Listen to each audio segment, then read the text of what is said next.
I just watched Moana 2, so here's my spoiler-free thoughts on the best and worst parts of the movie, and at the very end, I'll give a big warning and go over a few spoiler points. First of all, the animation is absolutely gorgeous in this movie, and a lot of the uses of colors make so many scenes just come to life and feel so vibrant, which I was really worried about because we all know this was going to be a TV show originally, so I was thinking maybe the budget's going to be a little bit lower. So this is probably one of the better-looking movies of the entire year, and easily the best-looking animated film of the year, and especially when compared to something like Wicked, which I am a defender of. I think that movie does look good, but the colors are definitely a bit dull. It's super obvious when I just watched that and now you watch this movie with how vibrant it is. Now the biggest negative I have with this movie is easily the music. You can tell they are desperately missing Lin-Manuel Miranda in this so badly. There is really just no memorable musical cues or songs in this. It's not like any of them are super terrible or anything, but there's just really none of those that you're gonna walk away with that are stuck in your head or that you're actually gonna listen to ever again. They're just really forgettable things. It's definitely a big negative that can't really be ignored since the songs were so good in the first Moana. There's so many that are actually like already becoming classics. This movie kind of follows Moana building up this little team to go with her on her new mission she has in this movie, and I'm not gonna lie, I'm kind of mixed on the new characters because I really like all the new characters that go on this trip with her. Moni's a new character. He's pretty much the world's biggest Maui fanboy, and there was lots of really funny moments in the movie of him just reacting to Maui. Same is true for the other new side characters, but the thing is they really kind of have nothing to do in the movie. Like they don't have any little arcs of their own. They don't really have their own stories going on. They're just kind of background fodder. So while I did enjoy them, I kind of wish they had a little bit more to do in this film.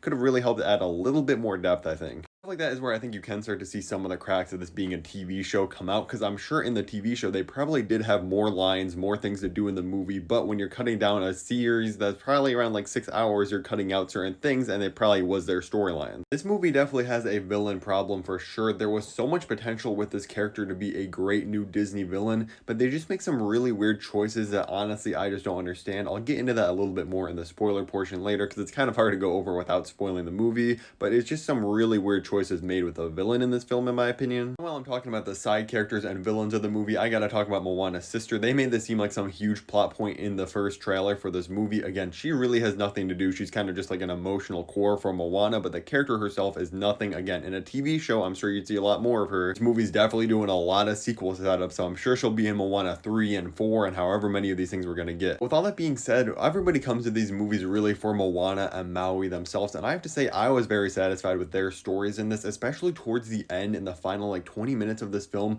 I honestly thought there were some really powerful scenes with these two characters, really great developments for them, great moments. Like I genuinely think their storylines in this movies for Moana and Maui is honestly just as good, if not even a little bit better than the first Moana film, and that's really what is keeping the score up higher for me. Like I said, there's some stuff in the last 20 minutes that I genuinely thought was some great character work. The humor is also very similar to the tone of the first movie, so if you found the first Moana funny, you'll probably find a lot of the jokes in this film funny. There were a few laugh out loud jokes for me, not as much as everybody else in the theater. There were people eating up literally every single line people were throwing out in this film. Side note for my first world problems, the light in the theater didn't go off when the film started for like the first 20 minutes of it, and it was literally shining directly onto me, so I had to put on my hat and act like there was sun above me because it was literally blinding me. I couldn't walk out of the theater because I'm like, I gotta review this movie. I can't walk out for 5 minutes, go find some attendant, tell them to turn off the light. So luckily someone else was the hero of the day. They walked out and told someone to turn off the light. I know nobody asked, but I needed some terrible segue to get into the spoiler sections of the movie, so I am going to get into that, but first I'll give you my rating if you're not going to watch that section. It is a 7 out of 10 for me, not quite as good as the first Moana, which I have as an 8 out of 10,